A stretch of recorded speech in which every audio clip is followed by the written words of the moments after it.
Bandeko na ngai napesi bino mbote na kombo na Yesu Masiya mwana Nzambe na bomoi. Ngai Mama Deli na Yesusu liboso na bino bandeko nyonso obolandaka ngai na chaîne na biso oyo ya Deline Télévision. Napesi bino vraiment mbote na kombo na Yesu Masiya mwana Nzambe na bomoi. Na liboso na bino bandeko na nga mpona kosala video oyo ndeka toloba ntango nyonso ke na chaîne oyo ya Deline TV eza chaîne oyo toyaka koloba makambo eza spirituel oyo eza na molimo oyo esalamaka na molimo. Raison tosalelaka yango mpo toyeba makambo oyo eleka na spiritualité. Ndeka naloba ntango nyonso toza na monde physique na monde spirituel. Toza na deux mondes. Siko biso bato toza boye toyebaka makambo tozomona na monde physique. Na monde oyo tozomona na tomona. Mais na monde oyo tomonaka te toyebaka pe makambo eleka kuna te. Mais Nzambe na bolingo na ye asalaka ngolu, asala biso ngolu to comprendre makambo eleka na spiritualité. Makamba molimo. Neti nga Mama Deli naza moko ya bato oyo Nzambe asala ngolu to mona quand même makambo oyo ezoleka na molimo. Nzambe azwa lokumu mpo nango. Yango biti ya chaîne oyo ya Deline TV ezali po ete to comprendre yango le tozo comprendre yango tozwa mayele toyeba ndenge to vivre na mokili oyo ndenge nini tokoki kokima mabe ndenge nini esengeli na biso ko vivre na mokili oyo po toyeba yango. Donc yango wana kaka dans Nzambe asala penza ke biti penza ya chaîne oyo eza yango wana. Yango wana loba ntango nyonso ndeko nyonso oyo okoki kolanda nga ata mosumba liboso yeba ke okoki koyoka makambo mpe oyo nano oyoka te na chaîne oyo okoki koyoka yango. Nzambe aza na biso. Lelo na video oyo nazo partager makambo oyo ekomelaki nga oyo namonaki eza makambo moko ekomelaka bato ebele. Ekomelaka bato ebele penza tomona yango mais nga sikoyo penza lokola ekomelaki nga pe lisusu donc nazaki pe na posa na partager makambo banda kala na partagera deja yango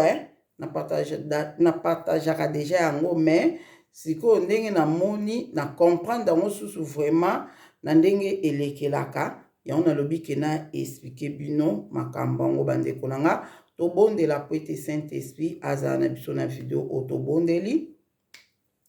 Na komba tata mwana pe ya molimo santu ko na bomoi ko na bikamwa Nzamba mpungutulendo Nzamba bakoko na biso fumu isu fumu kimbangu tala ngai mwana papa na telemi devant caméra papa mpona kosala video koloba makambo oyo permetaki ngai na mona na partage yango na bandeko na ngai nyonso o bakolanda nga na video okolo mona ngai topesi yo nanu merci mpona souffle de vie oyo pesi biso kuma masanjola mana papa merci po ete ozolimbisa mabunga na biso ata na etali na biso tozosumuka ata na elobe tozosumuka kolo yozolimbisa papa. Merci mpona makila na mwana Yesu Masiya zwa lokumu mpona ngonga o papa pesi ete molimo na yo akota kati na nga aloba kati na ngai ezala ngai te naloba makambo oyo otalisaki nga me yo nde loba po ete yo soki olobi okoyeba koexplike bana na yo po ete bana na yo bacomprendre makambo oyo epesa bango mayele bacomprendre makambo eleka na spiritualité. Merci. Nzambe apambola yo apambola Nzambe azwa lokumu na komba tata mwana pe ya molimo santu. Nzambe aza malamu mingi bandeko nyonso. Omoni le nalobaka ke ba video oyo nga nasalaka biti nango ezali poto eza mambo oyo ezaleka na molimo eza spirituel. Biti nango ezali ke poto yeba kaka te poso toyebi kaka apres toke nango wapi eza te ke poto yeba kaka eza toyeba tozwa mayele moto azaka mayele azwi deya mayele na likambo wana do moyibi nde baloba poshi ya zoba bayiba yango mbala mibale te ozomona. Donc je crois que poche ya zoba bayiba yango bamibale te. Donc lere nazalaki zoba natie mbongo na poche, namoni ke moto akoti loboko azwaki, nakotia su loboko mbongo na na poche wana te mpo nayebi ke eza na insécurité, mpo si nazwi mayele lokwa bayibi nga nakotia yango nakoprotege yango, ozomona. Donc ou bien je crois que baloba pe nayebi te so eza poche ya zoba bien poche ya moto mayele. Je po poche ya zoba bakoyiba ata 10 fois po zoba bakoyiba ata 10 fois. Atiaki mbongo place wana bayibi makotia su place wana vraiment komi zoba. Mais moto mayele je crois que eza moto mayele nabosani baloba poche ya zoba to poche ya moto mayele bandeko na nga nabosani. Je crois que nde nazokokalkule yango eya poche ya moto mayele. Poche ya moto mayele bayiba yango 2 fois te. Yo yibi nga na mayele natie mbongo na poche wana nayeba ete ke moto ayiba yango. Moto ayibi nga mbongo na poche wana ale nazwa susu lobi su nazwa suka na mbongo natia na poche nazo mayele te. Donc naza moto mayele. Mais poche ya zoba okoyiba yango ata 10 fois po otie mbongo atie mbongo wana oyibi atie oyibi donc poche ya zoba. Donc voilà, donc eza eloko oyo eza ke so nalobaka ke po tozwa mayele po nayebi ke makambo na oloba ata bato mosusu bayebi yango mpo bato mosusu basekwayaka mpenza ke baza mayele. Ye mpenza mona mpo nazwa commentaire wana 2 fois moto moko abi o mais video yango ndenge azoloba ke azosala bavideo mpo epesa biso mayele ondi azobenga aomona biso toya bazoba aomona biso toya bazoba. Bacommentaire mosusu bandeko na so natangi commentaire mosusu na comprendre déjà oyo aza moto Adeline TV te, aza mopaya esika aza mpaya yesika azo comprendre dans le langage tolobaka te azo comprendre te na chaîne oyo Adeline TV so muta yesika bino mo boyebi ezalaka pasi vraiment pour muta comprendre biso. C'est normal pour makambo spiritualité ezomonana te eza makambo mais ko bato baza molimo santo kati na bango et puis baza molimo santo aza active penza ba comprendre mbala moko. Mais bato mususu ba etufa vraiment Saint-Esprit makasi ba etufa kati na bango. Do yango wana po ba comprendre eza pas il faut non ba bandana ko la musa Saint-Esprit. Donc voilà, c'est ça. Donc inde bande komo mi balé si ba komelanga. Est-ce que yo moni biso to bazoba olobi no makamba bien mais ndenge nyoso lobake toza bazoba ok. Donc voilà, donc mwana nzamba solo amimona muta mayele te muta koso. Mwana nzamba solo amimona ateke yaza mayele koleka bato mususu. Bino bokanisa tanga mama Adeline na lobaki ba video o nazo sala po epesa bato mayele. Donc ezo lobate ke ngai naza mayele koleka bino. Non, elo ba bonte. Ke ngai na mayele koleka bino. Ezo loba nini? Engelo bake do likambo o ngai na bino to yebite. Ngai na bino to yebite to comprendre te esala mana ba vie na biso eleka kaka boye. Ozomona? Mais sikoyo le nga esala mi na vie na nga na comprendre nzamba la singa na spiritualité ndenge lekeli. Na comprendre le karande boye biso toyebaka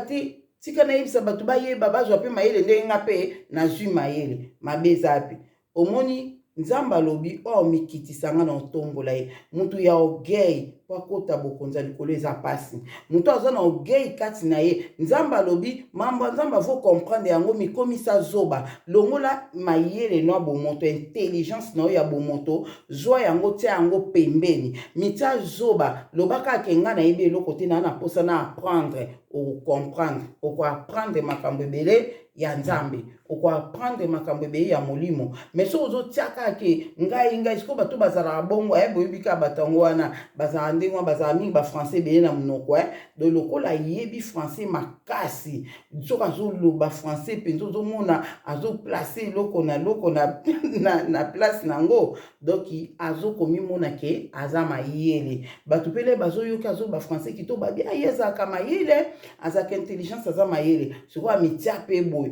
ndeko moka loba nanga yekuta eza makambo molimo te mais nzamba ayebisi alobi ke il faut lobaka mingi lingala na lingi te yo lobaka mingi français pour français eza langue ya orgueil ayebisaki bongo abi français eza langue ya orgueil ayebisanga bongo abi mama Deli nzambe apekisaka nga nalobaka lingala mingi te et pardon nalobaka français mingi te nalobaka mingi lingala po français eza langue ya orgueil abi nayoka ngo na oka mutu te ka nzambe nde mutu alobaki na nga nakamwa na ndenge abandi mpe koyoka mikolo mpe mipepe yango mpe ye mpo tozokende na babengako nini oyo papa Simon Mbanga alobaki tozokende na bosanie babengako nini tozokende na maturité spirituelle ok tozokoma mature ozomona po tokoma na maturité spirituelle il faut toyeba makambo nyonso toyebaki langue eza na puissance langue eza boye yango tozokende nango malembe tozokoma mpe tokokoma ye nzambe aza na biso nzambe mpuntulendo nzambe oyo asolosolo ntakoso te nzambe oyo asolosolo aza na biso fumu yisu aza na biso fumu kimbangu aza na biso tokolonga donc lelo na ekoyebisa bino tolobaka makambo ba aire de prière eza très important ba aire ba prière tolobaka yango mpona loba mingi te nakende kaka mbala moko na makambo oyo na loba mingi awa mpona kende te ndeni nayebelaki ba aire ba prière boye sina loba yango déjà donc awa na lobaki ba aire de prière biso toyebi ezali tobandi na 3h toye na 6h toye na 9h bon oyo nga nayokaka na bato ya bima ezalaka 9h mais ele naye koyoka na bato ya kimbangisi balobi te 9h te eza 10h nga siko lokwa makambo ebele namonake nazalaka nzela mona bato ya kimbangisi na bakimbangisi nakomisaki mpe 9h 10h 21h nakomisaki yango 22h mais nzambe aye koyebisa nga ezali 21h donc alongoli biso na nino na 22h alobi 21h yango nalobaka ata na bato toza na bango tozosambela na bango nayebisaka bango vraiment vérité nayebisaka bango biso nde toza boye toza na biso toza bakimbangise na molimo po tozondima papa Simon Kimbangu tozondima papa Simon Kimbangu kiangani yango ezolakisaki toza bakimbangise me na molimo ozomona toza penza te kaka tomonaka eglise kimbangise wana toza pema yango te naloba vérité mpo na nini na makambo oyo ta mosusu nzambe azorevele nga me na kimbangise eza permis ozomona eza permis donc biso tolanda bango te biso tolanda ndenge molimo santo azoloba na biso soki alobi na biso tosala a soki na kimbangise basalaka b biso tosala a tosala b te nasi bocomprendre nayebike bato ebeye bolandanga boza bakimbangise nzambe apambola bino boza vraimen na nzela malamu me ndeti biso ndeti nga mama Deline ndenge toza boye po nzambe la alobi na biso tobanda kosambela dimanche ye moko mpenza alobi bozobanda église ozomona bobanda église nga mpenza ta mosusu na bandaki kokanisaki nzambe aloba na biso tokekota na kimbangise toyekota na église kimbangise nazalaka kozela ngo na ndenga moke te na nzambe ayebi nazalaka kozela ngo na ndenga moke te ketokekuna aloba biso tokekota na kimbangise mais loko alobaki bofanda nao na ndako ti mokolo nga moko na kobimisa bino yango tofanda na ndako ozomona mais nayebi ke makambo oyo ebele oyo nzambe aorevele nga ekokanaka na kimbangise bomoni mingi nakoma olata bavert alobaki na nga fo couleur préféré na nga ezala vert et blanc lobi mpo eza symbolique eza couleur mo symbolique abebi ke couleur na nga eza vert et blanc eza symbolique eloko aloba na nga yango wana yango nakoma so naosomba elamba na préféré moi vert ekota na kati moi vert de biloko ya bongo ozomona donc nzambe aza malamu donc oyo nyonso bobakimbangise boza vraiment place ya bien po etonge kotikalaka moko ndenge bolobaka etikalaka moko kimbangise de biso oyo pe yango pe kaka nayebi te so nzambe omema biso ndenge nini me biso tolanda ko saint esprit omema biso eza na biloko mosusu ndenge ka nalobaka ndeti biso nzambe longola biso ata biloko matoyo ya mike me na kimbangise eza permis motalata mwa biloko matoyo ya mike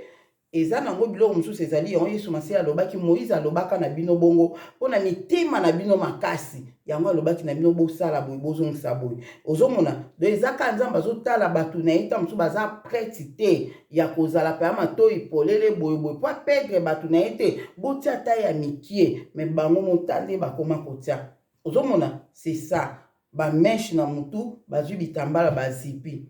ozomona eloba na ndeko mama Deline oyo evimbaka wana kozala meshi te me bakimbangise ba oyo evimbaka bango eza bameshe nga nde naza boye naza ta na suki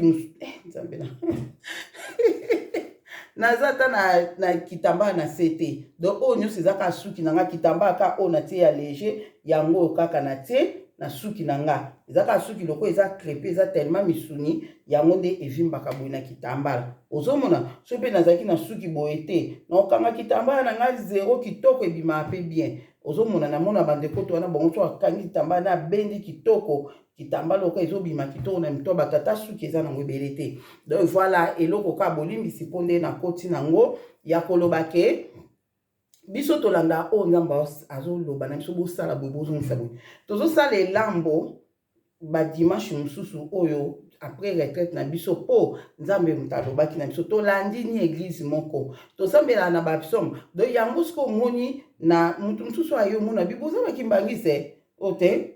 bakimbangise te me tondimaka kimbangu toya bakimbangise te me tondimaka kimbangu tondimaka papa Simon Kimbangu kiangani mpe tozondima ye po Nzambe moto arevela par révélation mosusu atuna boza bata bima po modèle bosambela lokola bima amen amen amen na bapsaume en tout cas toza na biso bima te mais lokola toleka na bima tocomprendre mambo et puis Nzambe ayaka koyebisa biso ke tosambelaka mpe bongo yango tosambelaka bongo donc biso toza na biso tobandi koganga mpe Nzambe nde bato areve mpe moto tombokaka yebisa moto tombokaka moto tokati mo mpe tokóma mpe na niveau wana eza réveil eza nango réveil te mais lokola toleka mpe na réveil toyebi mpe ke supu oye mpe na moto bongo te banguna mpe bakweyaka donc tosalaka ndenge wana donc c'est ça biso toza na biso ka église oyo Nzambe abimisi na ye kaka ye moko ayebi ndenge nini azomemela biso donc voilà yango sikoyo lere ngai Nzambe ayaki koyebisa nga mamba ba aire de prière ezalaka vraiment nga nayokaka yango kaka ndeti na bima asambela bonde Nzambe ayi koconfirme nga ke ba aire ya prière wana eza vraiment ndenge wana fo kosambela na ba aire ya prière avant na Nzambe aconfirme nga yango ezalaka période moko so na bitumba omwaka Nzambe alamisi nga Deline na mokobondela mpo bazoya le Nzambe alamusanga bongo notala aire toza aire nini 2h55 notala boye aire nini 3h moins notala boye aire nini 3h juste ta mosusu mingi banda ozala ba moins ndo mona le na banda kobondela Nzambe afungoli mpe matoi ya molimo nazoyoka mpe bato baye baza na se babandi mpe kolobana toye kokuta ye azobondela na mwasi na ye bazobondela tokuta ndeni ndako yango moto bazobondela na mwasi na ye olenga na kolamuka bona ndi kobondela papa dite mpe omona alamuki mpe atuni nga te akotika na prière abandi kobondela voilà sikoyo ndi sika siko na bande kokomprendre te pourquoi Nzambe alamusaka nga kaka na ba aire wana nabondela ndeko avant nakoma na mambo namonaki naoloba boye mpo tokeka na makambo wana ndeko moka tuna nga question mama Deline ndeti nga nabondelaka koba abi ndeti nga nabondelaka kobanda minuit ti ba 5h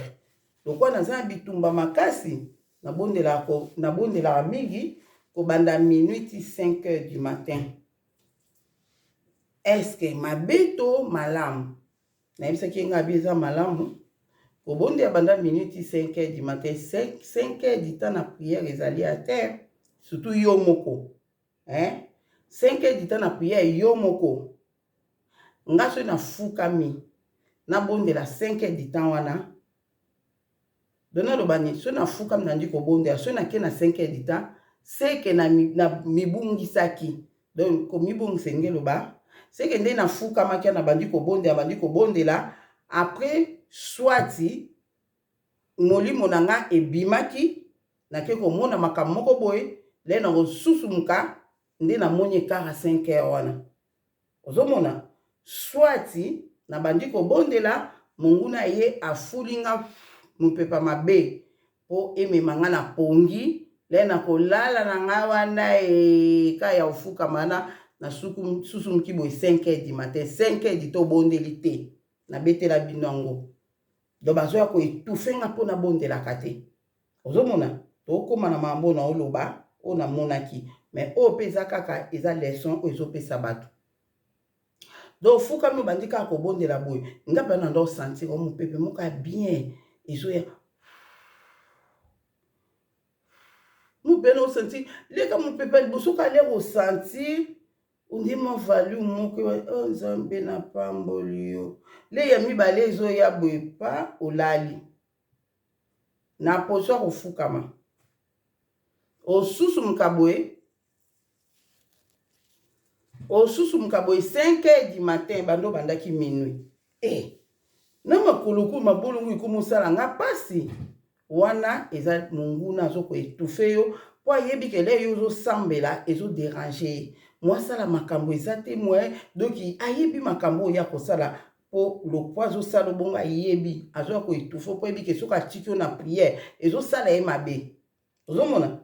nde apres le nakomi kobondela kaka si na lobalobango wana ta mosusu tozongela moko mosusu nde esika nzambe ayaki kopesa nga basolution mpona kolongwa na baetouffement wana donc na sensi ke abi nanga fo telemelaka milimo nyonso oyo ezoyela opongi na priere fo telemelaka yango benganaka yango leka obandi yo bandi kobengana yango milimo nyonso ezoyelanga na priere na bengani okende misika bikauki alobaki nanga ndenge wana donc nasalaki yo mpe esimbaki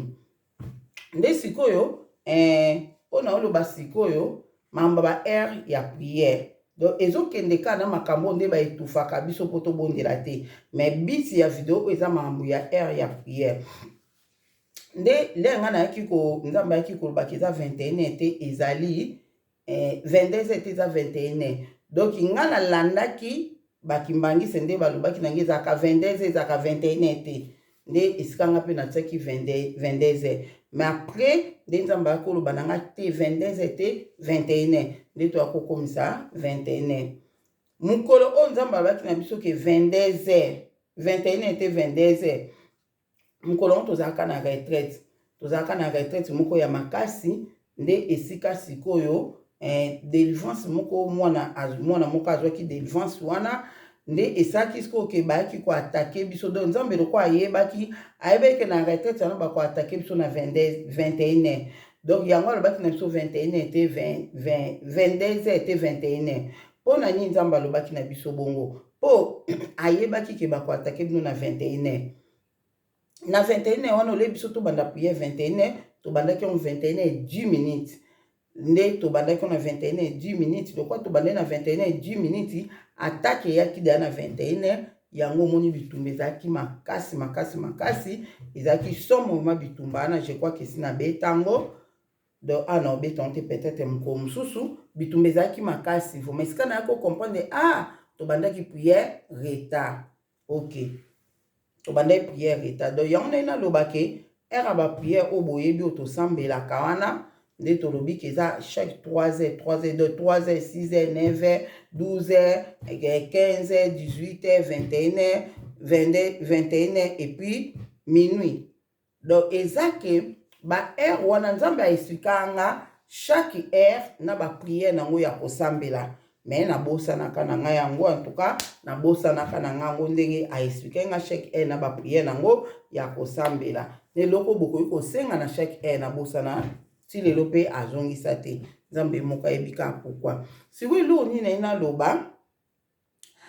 naloba ke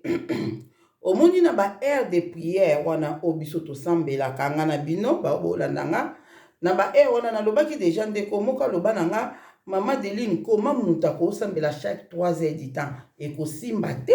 chaque 3 heures du temps osambelaka yango nalobaki okozala nao oyebi ke 2 fois ou 3 fois obondelaka makasi peut-être minuit obondela de minuit à 1h ozomona de minuit à 1h olali soki Saint-Esprit alamusi yo na 3h okoki wana fo bondela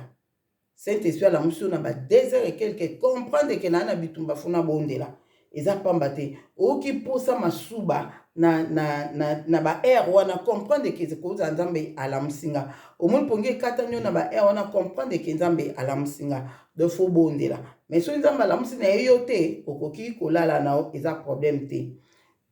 ba air a prière pona kende na makambo susu oyo na loba awa te omoni na ba air oyo ya prière wana eza na mambo ebele osala na ba air ya prière oloba na ba air ya prière oyo na mambo ba air ya prière mais na oloba na okotaka muke peut-être na ko expliquer misusu sima donc na ba air ya prière wana nde na expliquer ba air nyonso toza nango eza total nyonso eza combien 3 minutes 3h 6h 9h 12h 15h 18h 21h 21h eza 7 21h tobande na minuit donc eza 7 je crois te tobandela pardon tobandi na minuit 3h 6h 9h 12h 15h 18h 21h donc eza 7 fois par jour. Si on a 7 fois par jour, wana, donc yo okoki par rapport à disponibilité na yo, oebike na bonde la kamakasi 21h. Na bonde la makasi 21h et puis 15h pe na bonde la makasi po ekuta anga nini. Na ko bonde la 1h du temps, to na ko bonde la ta 30 minutes, to 2h du temps, ndenge Saint-Esprit akomemanga na ba air wana. Mais ba air mususu etikali. Ba air etikali okoki kobondela kaka ata soko oza na nzela ata peut-être oza na ndako ozosala eloko moko boye okofuka makaka osali prière moko ata ya 5 minutes nzamba oyoka ata na nzela ofukami te obondeli ka nzambe monanga wana tokomi exemple 15h moins oza na nzela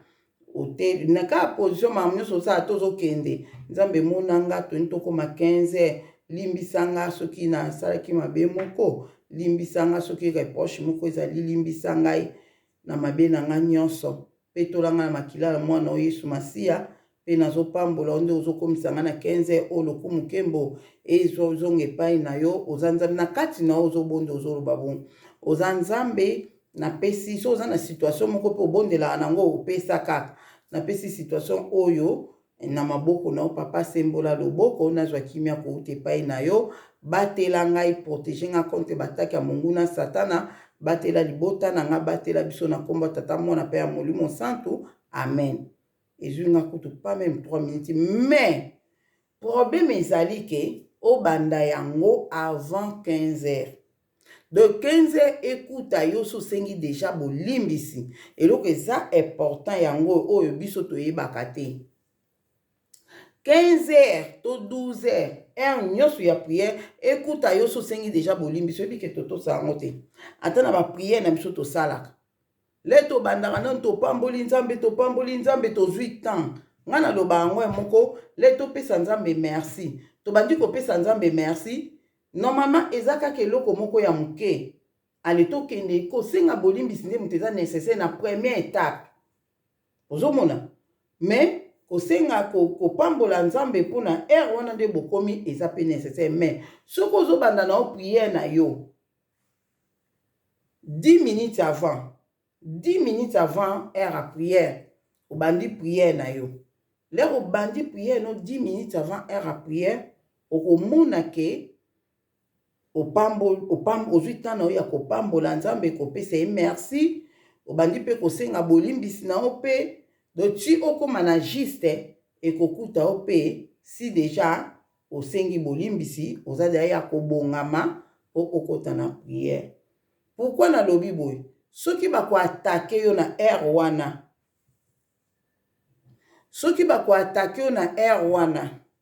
na heure oyo wana na exemple bakoatake yo na 12h juste il faut ekuta yo so sengi bolimbisi.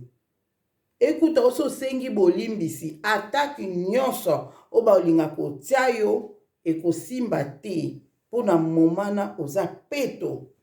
Oza sembo na miso ya Nzambe. Do eloko moko te ekokota kati no pona momana oza sembo. Oza na eloko moko te o Nzambe o reproche nango monguna okoka kosala o mabe te. Nasi bo comprendre. Nasi bo comprendre, nazo koka ko expliquer en clair te, mais je crois que bo comprendre. Makambo eza kati na nga eza plus que o nazo yebisa bino. Eza plus que o na yebisa bino, mais nazo meka koloba. Na meka koloba. Donc ezali que mutu oyo, je crois que na oluka on a Bible, je crois, et koza na ba verset Bible na oluka, mutu oyo aza sembo na miso ya Nzambe na moma wana po batake ye esimba te. Yango moni esengeli na biso le tozokota na mabondeli na biso, soit so toza na air na biso ata bato tobondelaka na bino lelo bo comprendre yango. So toza na air na biso tobandi avant na ba moins 15 moins 10 tokobanda na opambola Nzambe. Me bolimbisi ya masumu il faut écouter biso na air wana juste il faut écouter biso si tobandaki da kosenga bolimbisi. Zomona si tobandaki kosenga bolimbisi ou bien pe to sisi da kosenga bolimbisi. Ou bien pe to sisi da kosenga bolimbisi. Nansi bo comprendre na oloba bo pe pona bino mo ba obosambela na ndako. Rêver na otia 15 juste, otia 18 juste, longola changer yango tia 18 moins 10 minutes, ata kutu moins 15, tia yango bongo pona makambo na oloba a. Pona mambo na oloba a po ekuta o déjà osengi déjà bolimbisi. Biso so to ana retard ko bandaka lelo nde na osa video o. So to koti prière na retard. Exemple, to koti prière na ba 50 na juste pardon. To banda on tombe na 21 juste. To banda non on senga bolimbisi. Donc eza mabete bande konanga. Bo obandi ka prière na obandi ka prière na oboye obandi ba moka le ofuka minzambe na liboso na papa limbisanga na muta masumu papa kota masumu na ngate ona sala kina lobaki na yoka kina kanisa ki papa makamsu na zo sa na okanza na sa malamu nzoka na osumuka limbisanga kota mabunga la ngai te limbisanga i papa makila mwana Yesu masi pe to la ngai obandi bongo ale après opamboli ndenga commission na air wana kumisa mo komisinga pe na air boy. Donc voilà. Donc so moni koza na ona temps na yo okobanda pe ko pambola Nzambe. Ozomona bato musu bakolo bakenga skole na talaki formule ya prière oyo notre Père oyo Yesu masi à l'exception na notre Père, eza vraiment bien, eza clair et bandi na ona opambola Nzambe. Bandi na opambola Nzambe yeti kosenga bolimbisi eza na katikati. Voilà, kosenga bolimbisi eza na katikati. Mais par rapport ya ba aire de prière, soko lingi olanda formule pour libondela notre Père eza formule mobimba ya kosambela. So ngolanda formule ya kosambela na notre Père. Wana il faut obanda yango avant air. Ozomona obandi yango avant air penza. L'air aux comme air et aux avant air sur nous avant air pour comprendre avant ba air à prière au bandi yango l'air aux comme écoute yo mbala moko na air oyo et c'est na écoute air écoute déjà sous senga pe bolimbis na si bo comprendre de ce que monique air c'est coquille 15 juste bandamba moko senga bolimbisi bandamba moko senga bolimbisi na mambo ebele na makambo na koyebisa bino mais non c'est on peka ba vidéo là na ko raisonner na classé non c'est la bino peka ba vidéo on a le bon en PDF so dépôt et matinga na le bon pour ça urgent pour na bana Nzambe pour na ba Deline TV nyonso eza urgent pour na bino bo banda ka prière na bino avant so moniko tikalika na 3 minutes banda na senga bolimbisi juste ne zo kuta autant so tanga psalm 51 osomona. Donc il y a on a loba pona nini attaque nyonso o bakoki ko attaquer mutu il faut ezalaka na aire de pointe ngana benga ngo aire de pointe faut ezalaka na aire de pointe o bakoki otake mutu nazonga na oyo ndeko oyo atuna question oyo alobaki mama Deline ndeti nga nasambelaka lokwa na monake naza na bitumba ebele nasala prière na bandaka yango de minuit jusqu'à 5 heures nga na biza na mabe te kobondela de minuit jusqu'à 5 heures obondela po bato mabe bakuta oyo na position ya prière eya mabe te mais na makambo oyo ngai mama Deline nayebi oyo nga nayebisaki ndeko apoze mpe question na ndeko mosusu mpe le na obetela bango makambo oyo na oloba awa atuna mpe question lobi jekwale tozali na bato na retraite samedi tozali na batuna mpe question omoni nga arriva na bandi kosambela minuit nasambeli nanga minuit nasambeli minuit nayoki na santai mposa kosambela makasi na santi mposa kosambela makasi na bandi kosambela na minuit le na banda kosambela na minuit na osambela ememi nga natangi na babisomi na ngai ya nguba engube eza protection makasi natangi babisomi ebele wana nasambeli ebele nakobanda peut-être minuit nake nango ti 2 heures du matin 2 heures du matin nayoyebisa bino arriva ngamba lebele na 2 heures wana nasisi kobondela na 2 heures nasambeli kitoko le na ola penda na senti gigi présence ya Saint-Esprit allez olali manifestation ya Saint-Esprit osenti obi oui na bondeli penza olali bandeko nanga na otali penda air ke nasisi prière 2 heures oyo pena wow na bonde pe a 2 heures du temps kitoko olali ozwi mpe pongi na o okoma kaka na non osali 1 heure du temps na pongi te donc na 23 na 2 heures wana kaka 2 heures ta mosusu 55 nzambe olamusa Adeline lamu kobondela mingi anda oloba ndeni abi Adeline lamu kobondela po bato mabe bazoya bakuta o na prière vous comprenez alamusi nga abi lamuka bato mabe bazoya bakuta o na prière munu lamuki mpo banisu kobonda ndo mais yo moto obondeli makasi de minuit tina 2 heures ozwi 2 heures du temps na prière mais olali susu 3 heures po ebeta nzambe alobi ekuta o na prière ozomona donc elingi eloba nini nde na comprendre na makambo ebele prière nyonso tosalaka tolobi teke prière espiraka te nde papa di aloba le nyonso ke prière ezalaka moto le otie makoni otie bakoni moto epeli tututututu le bakoni ezosila moko lemba oyo pusi su bakoni ka bopusapusa bakoni le bakoni ya nyonso ezosila ozwi bakoni mosusu ya sika obakisi donc prière eza bongo ya motu na journée mobimba donc topusaka bakoni nde papa didi alobaka kopupula moto yango elingi esala boye pupupu opupoli donc c'est ça sikoyo elingi eloba nde nini leri yo bato mabe ba aire de pointe wana eza aire oyo tozobanda aire temps ya sika donc eza temps donc pendant 3 heures du temps na eza temps donc le yo bondeli protection nzambe protéger nga contre bataki ya monguna satana so toza na exemple na 15 heures juste oza na protection na ti 18 heures juste ozomona ti 17 heures 58 ti 17 heures 58 donc na katikati ya air wana katikati ya air wana kobanda 15 heures oyo bondelaki ti tokóma na 18 heures na katikati wana moto akosala mabe te ezwa yo te mpo so esi barato na 15 heures esili fo batake oyo na 18 heures donc makambo soki ekomeli yo na 16 heures seke eyebaki esi batakaki banda 15 heures soki likambo ekomeli yo mabe ekomeli yo swati ekomeli yo tolobi okuna mokolo ataki wana ekotaki eza kaka na ba aire oyo tobenga ba aire de pointe eza na ba aire mosusu te ekotaki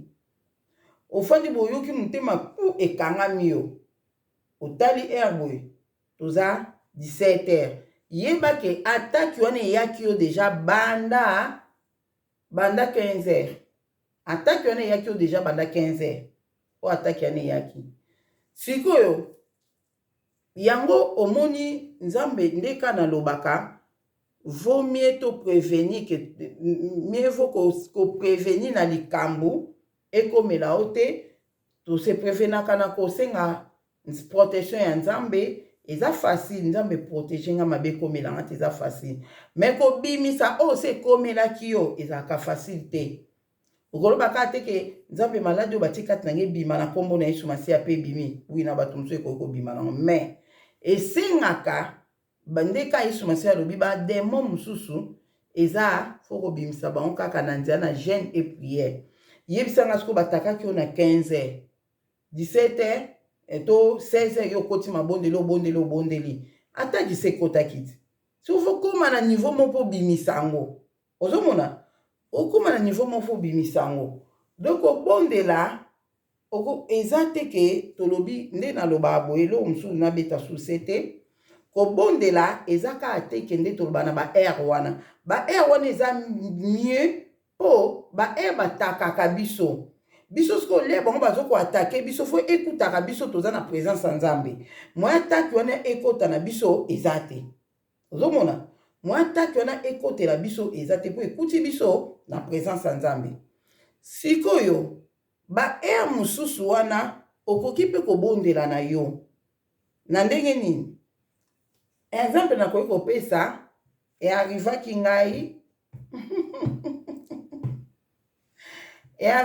ngai nazosolola na mutu na telefone le nazalaki kosolola na mutu antuka nayebaki te ezalaki ere nini mais ezoparaître ke avant lere wana nasambelaki te ozomona nde totiaka exemple so naosolola na mutu na 17 heures de na 15 heures peut-être nasambeli te po arriva nango mpo osambeli te ozomona ta mosusu saint esprit kutu azosignale mpo osambela me nasala no boye oya osambela boye ere si eleki osambeli na ere te ozwi priere olobanda ngo na 15 heures okibanda ngo na 15 heures 10 minutes nzoka ataki se ekotaki yo na 15 heures ozomona si baprogramaki makambo na bango na 15 heures déjà pour ataki se ekotaki basalika eloko moko ozala na connexion sikoyo na mutu mpo eloko wana ekota yo mpo eloko wana ekotela yo telefone eza na makambo bandeko na nga nde mutu abengaki nga tozalaki kosolola eleka ye mwa kala tozosolola na mutu wana le tozosolola na mutu wana kaka nde tozosolola mpe makambo mabe te makambo bien mbamona oke eloko ekoti nga na lokolo bandeko eloko na comprendre bademon oyo babeti oyo masasi ya butu bie batindeli oyo eloko moko ekotaka biso na lokolo oyo ya droite na lokolo ya droite wana place nini babenga nini kota chevie na mwa likolo wana ekotaka place wana ndeko soko omoni place wana eningani yo kikiki bimisa mbala moko ozomona bimisa mbala moko sikoyo ndeka nauti koloba na bino nde togenaka na biso za na 2 jours na oyo ya bagene prière na yo et puis chaque mois ozosala retraite nozozwa mwa 3 jours na oyo ya jeune et prière ezalaka bien mpo yango nde ezokomisa yango moni nalobaki ke biloko mosusu ekozala obondeli tele wana bakotisi yo mabe moko mais tellement oza na puissance moko oza na puissance kati na yo oyo ogenela kosalelaka bagene lero okoloba ke ata na aire ya prière te lero kaka obimisa yango ebima ata na aire ya prière te aire ya prière mpenza eza bien mpo eza aire au monde spirituel etravaillaka voi même na baange ya nzambe etravaillaka na aire nyonso ezala na ba 16 heures eza na aire eza na likambo nango chaque aire na likambo nango au monde spirituel na monde physique etravaillaka mais na makambo oyo ya biso bavivant nde toza boye na mokili oyo na babitumba oyo toza nango toza bato moko fu tobondela na aire oyo batakaka biso ozomona na baere oyo batakaka biso nzambe alingaka ekuta biso na prière ozomona mpo na etaleli na biso tozosumuka na façon na tozosumuka le ezwa kokuta biso na prière eza bien mpo moye ataki wana ezwa biso te mais leri yo si bataki oyo deya na 15 heures eye deja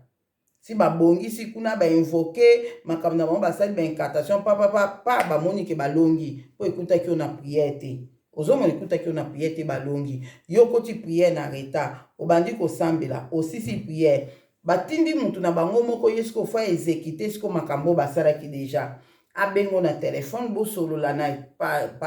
ndeka bosolola na po atransmettre eloko wana lero ozosolola na mutu lero naosolola na mutu nde na ye komona ke kaka toswa na santi eloko ekoti nga na lokolo ekoti mpena eloko mpena ekoti nde tika eloko moko ekoti nga tu moke eloko so ekoti yo eza te neti seringue te ekoti yo mais ondie kaka mwa eloko moko boye kaka nayebi te so na obenga nini mais eloko moko ekoti yo santi mpendaki ekoti ale eningani ekoti yo ale eningani ale nini noka supu ekomi oningana mbala moko na kati telefone mbala moko na kati telefone le na kati telefone wana na kati mbamo te nde nakomi santi eloko ekota wana lokolo boye eloko ekoti ngo ndiye na lokolo mbala liboso nayebake bademo bakotaka bato na lokolo wana ezalaka na ndeko mobo ezalaka na bitumba makasi bademo bandaki kokota kote na nzoto boyeboye eza mwa histoire molai tondaki kobunda mpona délivrance te banda okoteka na lokolo oyo ya gauche ya droite mwa ozo bamama deli baokotanga place oyo baokotanga place oyo baokotanga place oyo tobandaka kobondela mpona babandi kokota mama deli na oyoka bango na bana ne mpe bandi kokota bango na makolo sikoyo nga nde nakomaki mpe mona ntango mosusu mingimingi esalanga periode moko lenga na wana nakota te mpo eza histoire molai donc leri mbala liboso na mona yango lere nga nazobondela mposo lere ozobondela mpona motu bitumbana mpe eyapa na yo nzambe apesa biso makasi akolonga yango mpe donc ozobondela mpona motu esalaki eloko moko boye elekaki wana onabetelaka bino ke